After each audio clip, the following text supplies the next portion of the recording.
Salam əziz izləyicilər. Azərbaycan Şahmat Federasiyasının rəsmi YouTube səhifəsinə xoş gəlmisiniz. Mən Gövhər Beydullayeva.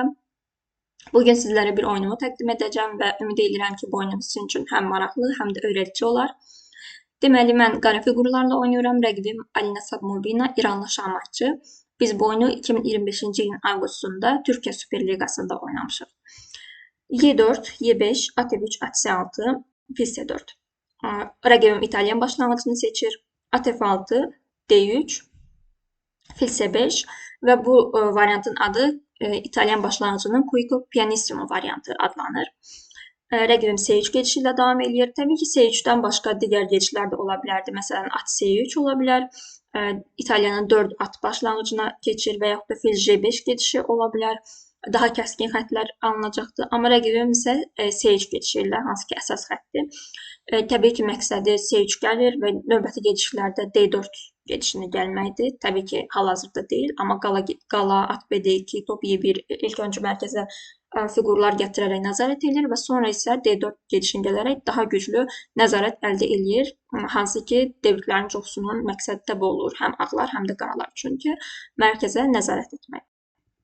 D6 və rəqibim burada daha az oynanılan B4 gedişini seçir. Amma bu da yəni əsas variantlardan biridir. B4.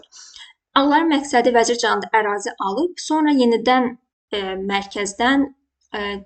mərkəzdə güclü nəzarət almaqdır. Yəni, məsələn, Fil B6, A4, A5, B5 mənim C6 atımı bu xanadan qovur. Hansı ki, C6 atım çox güclü atdır. D4 xanasına nəzarət eləyir. Buradan bu atımı qovur, həmçinin ərazi alır vəzir cinahında və gələcəkdə hətta Fil A3-dən istifadə edə bilər. Fil A3-dən rəqibə, məsələn, qaralara D5 oynamağa imkan verməyə bilər bu diaqonalı nəzarət eləyərək. Belə bir ideyaları ola bilər ağların.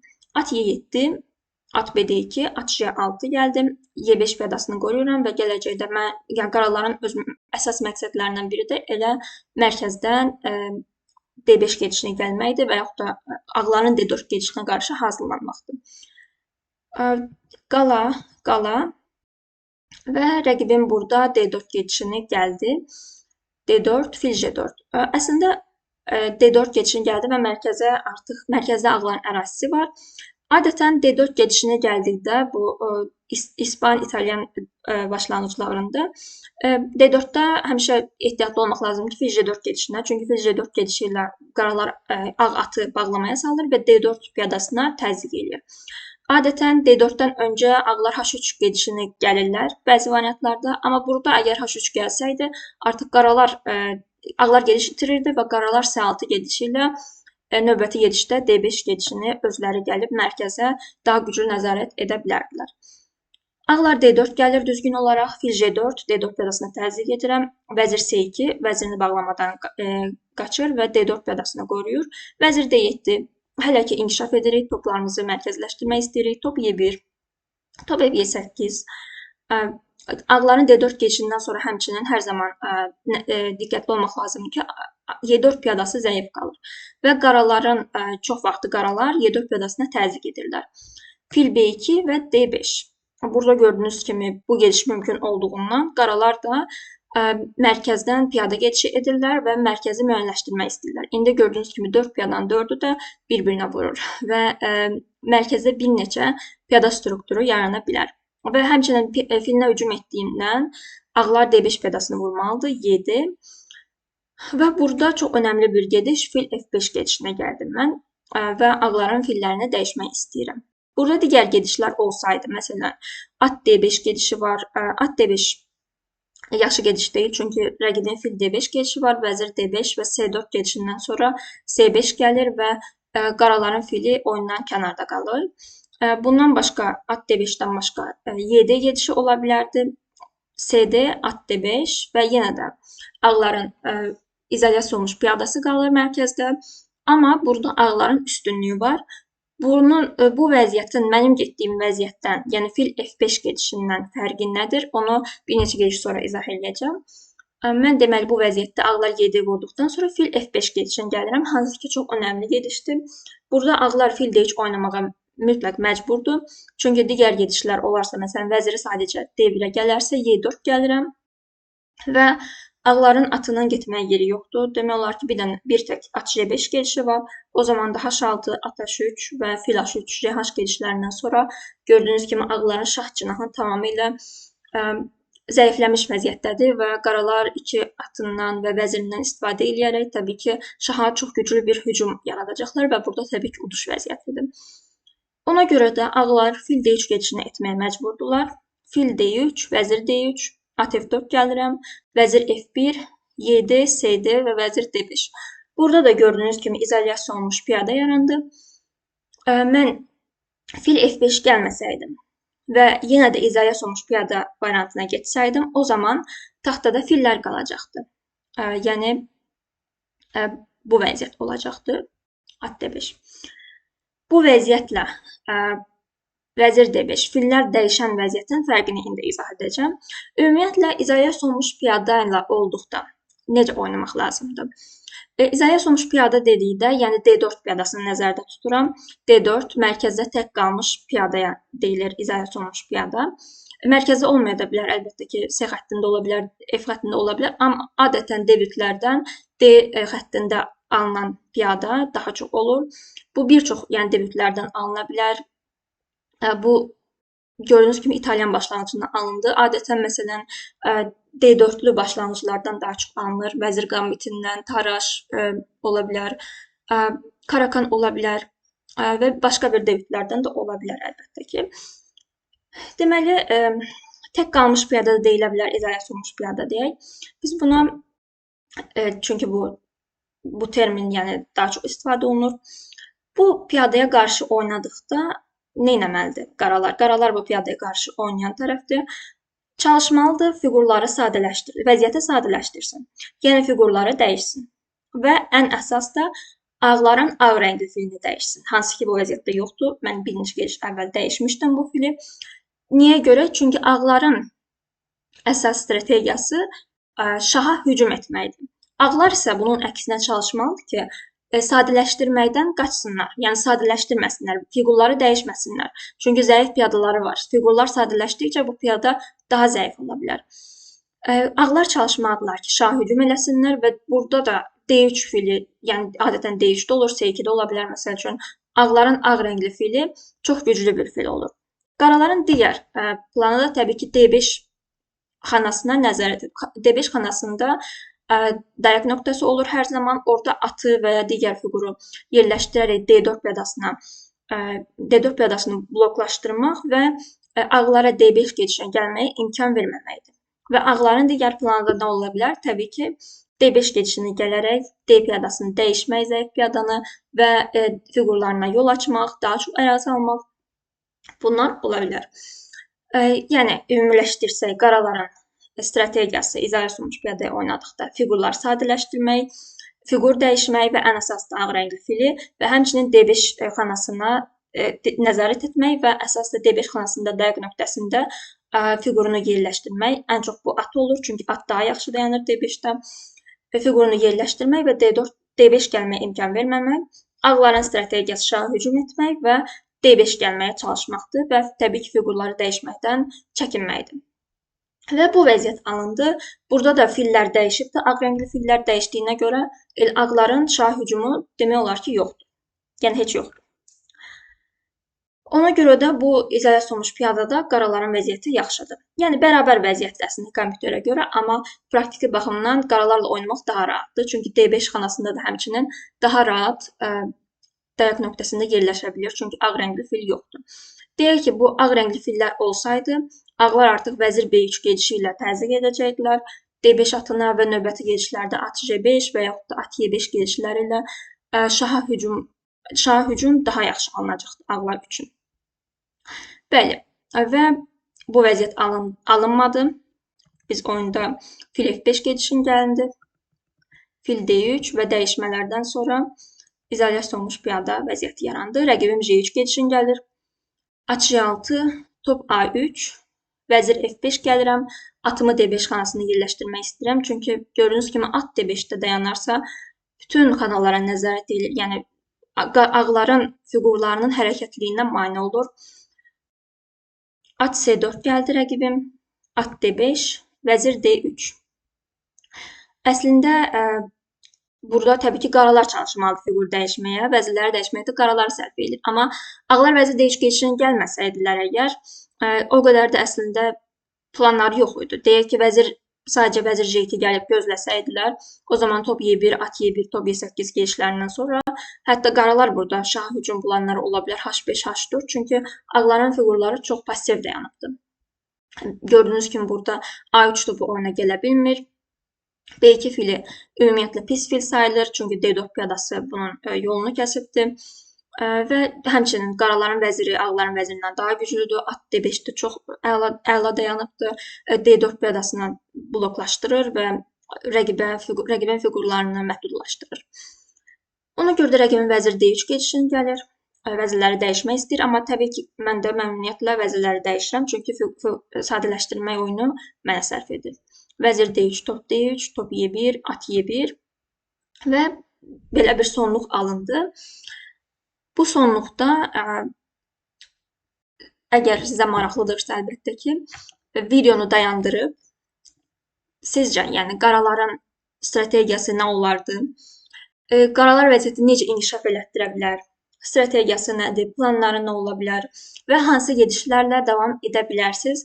Bunları düşünə bilərsiniz və istədiyiniz təqdirdə təbii ki, şərhlərdə də bildirə bilərsiniz.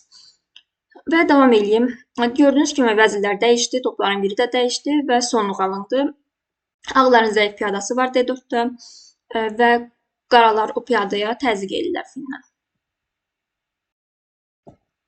Ağların vəziyyətində başqa zəifliklər də var. A4 piyadası, ağların düz vəzir cinahında ərazi aldılar.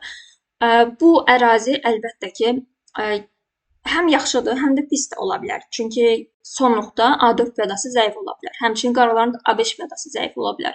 Təbii ki, asılıdır, vəziyyətdən asılıdır. Burada fil məsələn A5 piyadasını qoruyur. Amma A4 piyadasını gələcəkdə qorumaq ağlara çətin ola bilər.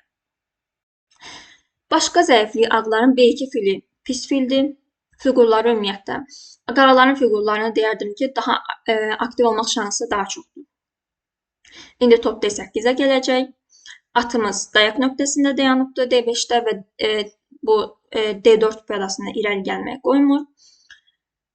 Qaraların vəziyyətində başqa nə çatışmır? Əlbəttə ki, J6 atı, şahı və piyadaları.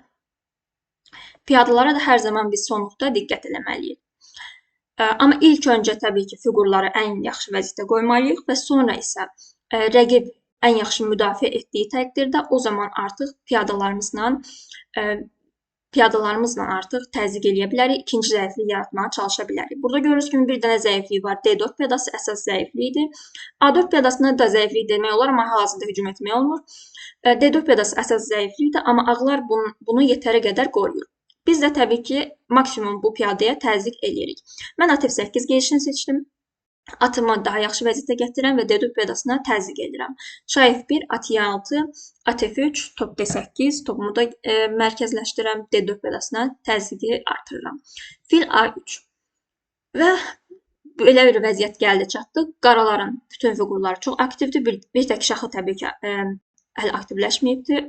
O da bir neçə gediş sonra təbii ki, gəlməlidir. En azından F7 xanasına gəlməlidir ki, mərkəzə yaxın olsun. Əgər dəyişmələr olarsa, qaraların şahı daha tez gələ bilsin oyun yerinə. Və burada görürsünüz ki, bütün fiqurlarım yaxşı dayanıb. Nə çatışmır? Piyadaların gücü. Piyadaların gücündən mütləq istifadə etmək lazımdır. Vəzir cinahı piyadaları demək olar ki, qalıbdır burada. C6 gedişinə gəlmək çox da məsləhətli deyil, çünki sadəcə zəiflik yaradır C6 xanasında. Amma şah cinahı piyadaları gördüyünüz kimi FJH piyadaları çox güclü piyadalara çevrilə bilər.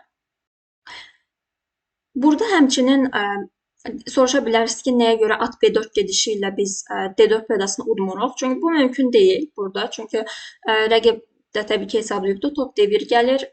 biz burada fil D4 gedişini oynasaq, rəqib də A5 piyadasını vurur və yaxud da fil D4 deyil, at D4 gedişini gəlsəydi, at B6 var və fiqur uduzulub. Ona görə də piyadanı təbii ki, birbaşa vura bilmirik. Mən burada F6 gedişini seçdim.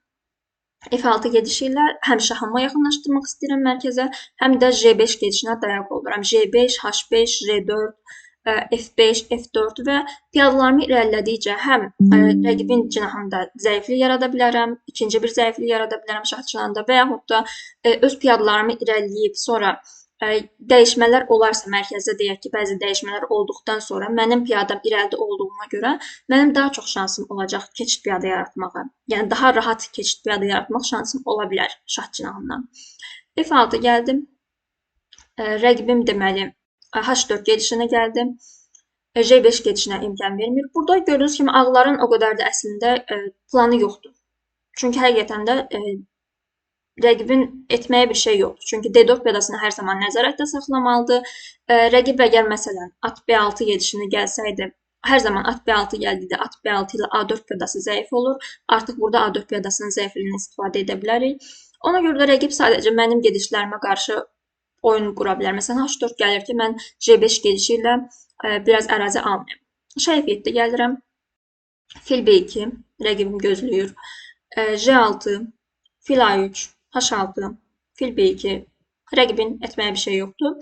Və J5 gəlirəm, top D2, J4, atına hücum edirəm, artıq atı geriyə getməlidir və at da D4 piyadasını qoruyan əsas fiqurlardan biridir. At Y1 gəlir.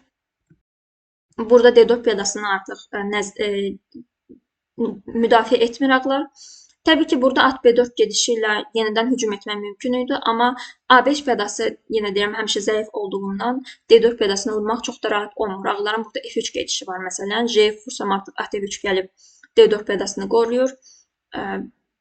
F3-ə məsəl üçün fil D4 da olsa sadəcə dəyişir və A5-i vurur və bərabər bir sonluğa gedir. Ona görə də mən tələsmirəm. İlk öncə maksimum vəziyyətimi ən yaxşı vəziyyətə gətirirəm. Yəni piyadalarımı maksimum irəli aparıram, şahımı ən yaxşı vəziyyətə gətirirəm ki, dəyişmələrdən sonra mənə yaxşı olan bir sonluğa gedim. Yəni dəyişmələrdən sonra piyadalarım ən irəlidə və şahım irəlidə olduğuna görə uduş şanslarım olsun. Və at Y1 gedişini H5 gəlirəm, tələsmirəm. İlk öncə piyadamı qoruyuram burada və F5, F4 növbəti gedişlərdə bunları gəlməyə çalışıram. Rəqib at C2 gəlir, yenidən D4 piyadasını C2 xanasından qoruyur. F5, at 2, Y3 və F4 piyadalarımı ən yaxşı vəziyyətə gətirirəm. At D5, top D5. Və artıq atların biri dəyişir. Mənim D5 xanasında olan dayaq atım, yəni ən güclü atlarımdan biri dəyişir. Amma heç bir problem yoxdur. İndi artıq topum D5 xanasında D4 piyadasını irəli gəlməyə qoymur. Və D4 piyadasına da yenə də maksimum təzyiq etmişəm və artıq D4 piyadasını ağlar qoruya bilmir. Yalnız yeganə əks olan şansı A5 piyadasına təzyiq etməkdir. Və rəqibim də ona görə burada fil C3 gedişi ilə D4 piyadasının əvəzinə A5 piyadasını vurmaq istəyir və təbii ki, məntiqli gedişdir. Fil C3 olmasaydı, deyək ki, burada bir neçə başqa bir sonluqlara da getmək mümkündür. Məsələn, at B6 gedişi mümkündür burada. CB və belə bir sonluq alınır. Fil ata qarşı və toplar olan bir sonluqdur. Yenə də qaraların üstünlüyü var. Mənə görə praktiki üstünlüyü var. Əslində vəziyyət bərabərdir. Nəyə görə? Əslində fil ata qarşı olduqda sonluqlarda fil atdan daha güclü olur. İki cinahda piyada olduqda və burada da gördüyünüz kimi həm vəzir cinahında piyadalar var, həm şah cinahında piyadalar var. Amma burada ağların D4 piyadasına görə, əsasən D4 piyadasına görə, amma baxsanız vəziyyət ümumiyyətlə piyadalarının çoxu qara xanada dayandı. Yəni fillə eyni rəngdə dayandığına görə bu piyadalar fil pis fildir və əsasən də D4 piyadasına görə və D4 piyadasını qaralar bloklaşdıra bildiyinə görə bu fil pis fildir. Və bu filə görə qaraların daha çox uduş şansları var. Və həmçinin də qaraların əlbəttə ki şah cinahında irəliləmiş piyadaları olduğuna görə qaralar indi istəsələr, məsələn, F3 gedişlərini, indi gediş qaraların olsa F3 gələrlər və potensial keçid piyada, F3-də olan piyada artıq potensial keçid piyada deyilir. Məsələn, birdən gediş eləyək, məsələn, F3 gedişi. Bu niyə görə potensial keçid piyada adlanır?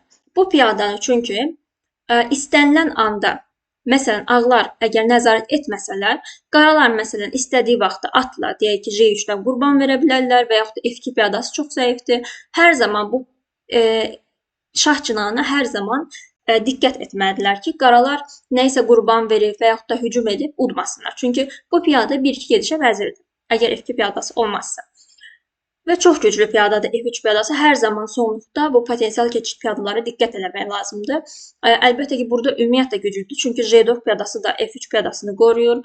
Əgər J4 olmasaydı F3-də piyada biraz zəif ola bilərdi, amma hal-hazırda çox güclü bir vəziyyətdir. Bu vəziyyətdə bu arada əgər əlbəttə ki, sizə maraqlıdırsa, ağlar üçün müdafiə planını yazmağınızı istəyərəm şərhlərdə. Çünki çox maraqlı bir vəziyyətdir. Əslində ağların o qədər də yaxşı bir vəziyyəti yoxdur, amma ağlar sizcə nə etməlidir ki, bu vəziyyətdən xilas ola bilsinlər və hətta bəlkə deyirəm, uduşa da oynaya bilərlər. Amma təbii ki, qaraların düzgün oynadığı təqdirdə bu mümkün olmayacaq. Amma sizcə ağların burada planı nə olmalı? Və indi də bunun açıqlamasını verəcəm. Əlbəttə ki, istəsəz videonu dayandırıb düşünə bilərsiniz. Burada gördüyünüz kimi ağların yeganə heç-heçə etmək, belə deyək də, müdafiə etmək planı şahla bağlıdır və D4 piyadası ilə bağlıdır əslində. Ümumiyyətlə D4 piyadası ilə bağlıdır və D4 piyadasının D5 blokunu ləğv eləmək də şahla bağlıdır. Ağlar mütləq şahla gəlib C4-dən bu topu bu xanadan çəkib D5 gələrək həm D piyadasının gücündən istifadə etmədilər. Çünki gördüyünüz kimi əslində bu keçid piyadadır. Baxmayaraq ki, həm zəif piyadadır, həm filin yolunu bloklaşdırır, limitləyir. Amma əslində keçid piyadadır və bunun gücündən mütləq, yenə piyadaların gücündən sonluqda istifadə etmək lazımdır. Və ağlar əslində şahı C4-də gələrək D5 gəlməlidir. Həm filinin yolunu açmalıdırlar, həm ərazi almalıdırlar və həmin piyadadan da istifadə edə bilərlər. Məsələn, şah Y2 ola bilərdi. Top D7, yəni oyun belə davam edə bilərdi. Təbii ki, oyunda belə olmayıb. Burada çünki şah D3 mümkün deyil, çünki at C5 və A4, Y4 piyadaları çox, A4 piyadası zəifdir və yaxud da at Y4-də gəlib F2-yə təzyiq eləyə bilər, J3-ə təzyiq eləyə bilər. Top D7-dən sonra məsələn şah D3 mümkün olmadığından bu səfər də şah D1-dən oyuna qoşuruq şahı. Şah D1, F3, şah C2, məsələn, deyək ki, qaralar atla bloklaşdırmağa çalışa bilərlər D4 piyadasını, at C7, şah B3, at D5 və top D1 gedişi də burada önəmlidir. Çünki qaralar indi atla bloklaşdırıb D4 piyadasını, sonra topla Y7-dən Y2-yə getmək və yaxud da atla F6-dan Y4-ə gələrək F2-yə təzyiq etmək istəyirlər. Dediyimiz kimi, ilk öncə qeyd etdiyimiz kimi F3 piyadası, potensial keçid piyadanı piyada olduqda hər zaman belə təhlükələrə ağlar diqqətli olmalıdır. At F6, Y4 məsələn. Və indi də top Y7 məsəl üçün gəlsələr qaralar top Y2 gedişini gəlmək istəyirlər, şah C4 və at F6, D5. Artıq ağlar əks oyun yaratdılar. Qaralar da təbii ki, çalışa bilərlər. At Y4-dən F2-ni at Y4-dən F2-ni vurmağa çalışa bilərlər. Amma ağlar da öz əks oyunundan, yəni keçid piyadasından istifadə edəcəklər və artıq fil də burada, filin də yolu açıldıqdan sonra fil də D4-də gəlib həm təhlükələr yarada bilər, həm zəifliyi müdafiə edə bilər. Və təbii ki, ona görə də bu cür əks oyunlardan istifadə etmək lazımdır və şahın ümumiyyətlə, yəni fikirləşmək lazımdır ki, nədir, üstünlüyümüz nə ola bilər? Yəni bu cür vəziyyətlərdə nə edə bilərik, yəni sonluqlarda. Birinci, rəqibin planı nədir? Rəqibin planı F3 gəlmək, sonra F2 piyadasının zəifliyindən istifadə etmək, D4-ü bloklaşdırmaq və ona qarşı da oyun qurmaq hər zaman çox önəmlidir. Və o rəqib at B6 vurmadı. Rəqib fil C3 gedişini gəlir və A5 piyadasına təzyiq etmək istəyir. Mən artıq burada düşündüm ki, vəziyyətim tam yetişibdir və artıq D4 piyadasını vurmaq zamanıdır. Fil D4. Və rəqib də təbii ki, rəqibin də planı A5 piyadasını, D4 piyadasının əvəzinə A5 piyadasını vurmaq idi. Amma taktiki olaraq hesabladıqda, məsələn, deyək ki, at A5 vursalar, fil C3, top D5, fil A5-dən sonra artıq iki fiqur topa qarşıdır. Yəni fil at topa qarşı olur. Top H5 oynaya bilərlər. Əlbəttə ki, bu vəziyyəti müdafiə etməyə çalışa bilərlər, amma çox çətindir əslində praktiki oyunda, çünki fil at daha güclü olur topdan. Təbii ki, deyərdim ki, atın yanında bir dənə də ağır fiqur olsaydı qaraların lap rahat uduş olardı. Amma burada isə ağların şansları daha çox olur. Hətta H5-i vurduqdan sonra yenə əks oyunları yaranır H piyadası ilə. Amma yenə də praktiki oyunda mən elə fikirləşirəm ki, ağlarla oynamaq çətindir. Fil D4-da bundan başqa rəqibin fil D4 gedişini vurubdu. Başqa məsələn J-F gedişi ola bilərdi. O zaman da sadəcə top C5, top D4, at D4, at Y5, top Y5, F7, at F3 və belə bir sonluğa gedirdi. Fil A5, B6, fil C3, şah Y6 və şah C2, at Y5. Əslində fil ata qarşıdır və iki cinahda piyada olduğuna görə əlbəttə ki, ağların da baxmayaraq ki, zəif piyadaları var A4-də və A4 və H4 piyadaları zəif olmağına baxmayaraq, ağlar bu sonluğu müdafiə edə bilir.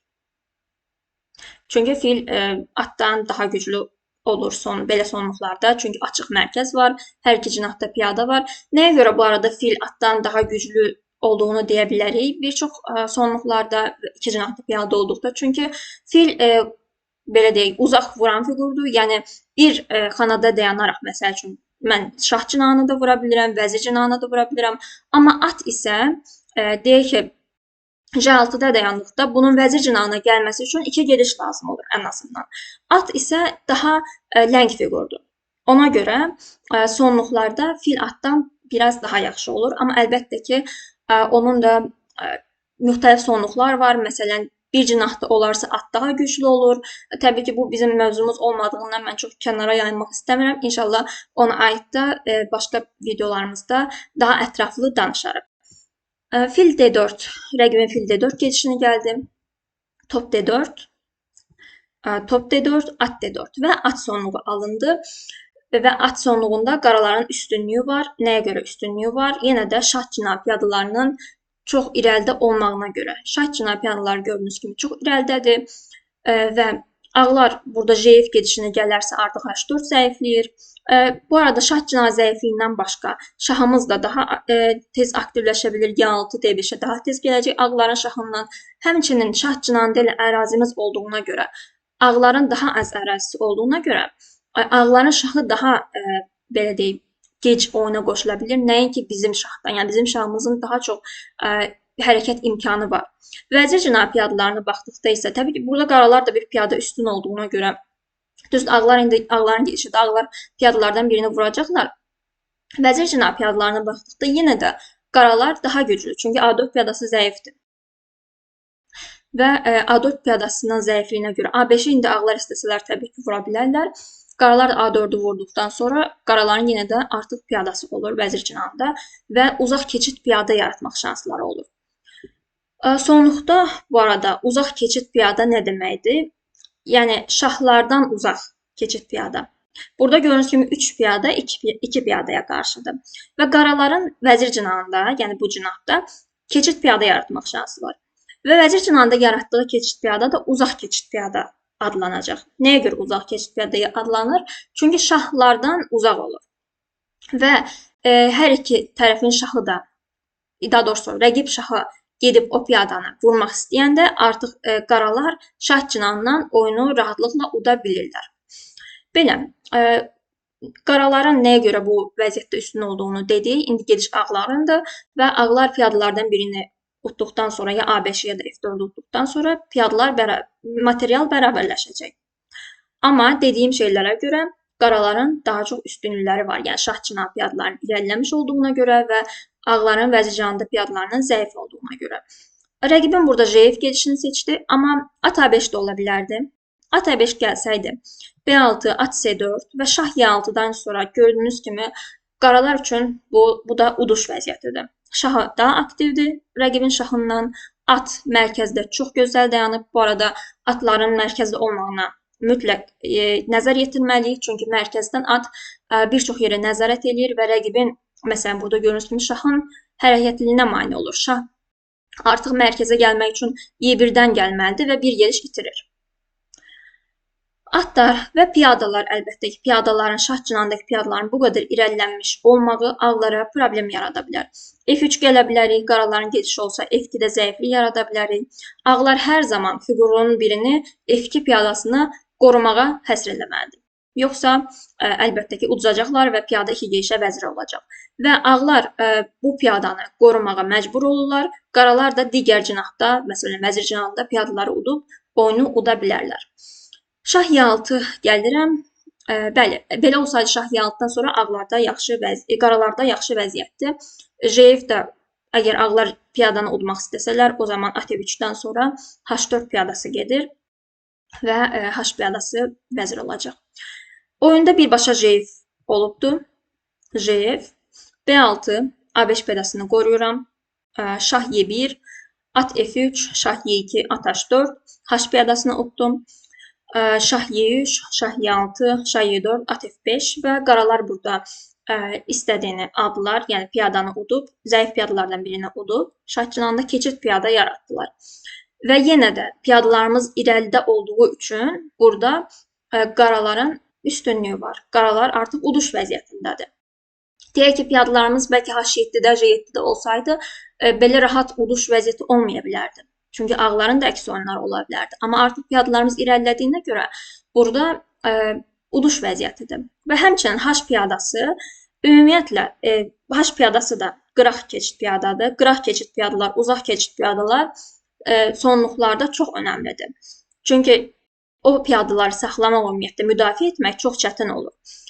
Və at sonluqlarında, xüsusilə at sonluqlarında atlar qıraq piyadalara qarşı, yəni A piyadası olsun, H piyadası olsun, bu piyadaları müdafiə etməkdə daha çətinlik çəkirlər. Nəinki J, F, Y, D digər piyadaları müdafiə etməkdə.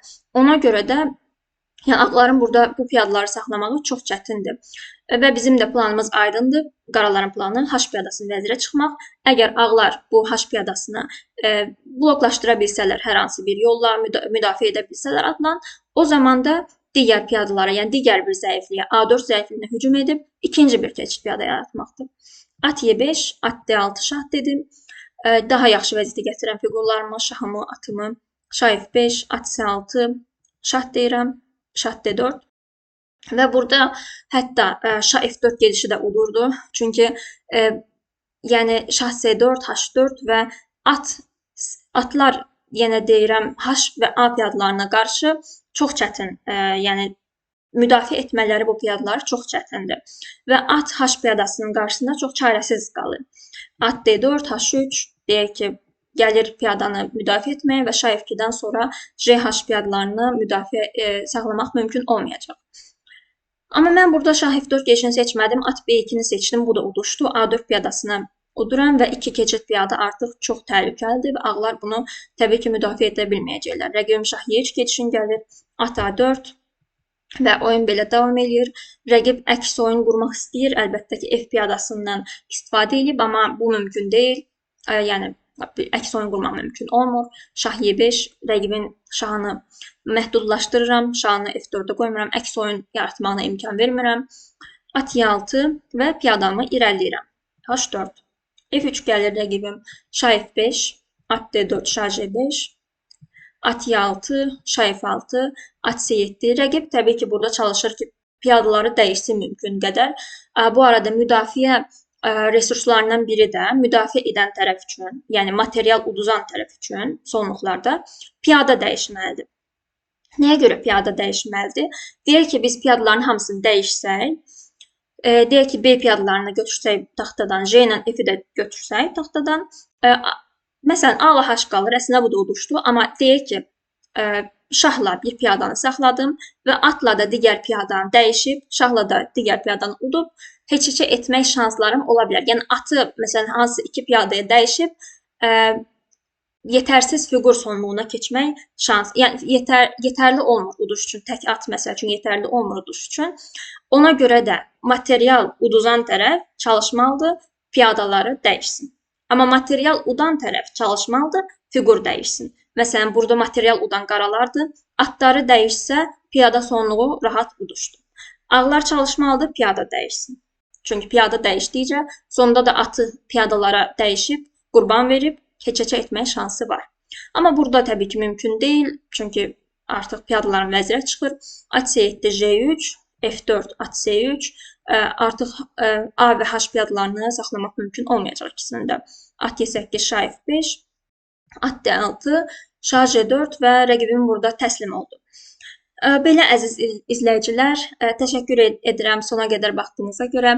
Ümid edirəm ki, bu maraqlı bir oyun oldu sizin üçün. Sonluqda maraqlı məqamlar oldu və ümid edirəm ki, bu məqamları öz oyunlarınızda tətbiq edə biləcəksiniz. Çox sağ olun. İnşallah növbəti görüşlərədək.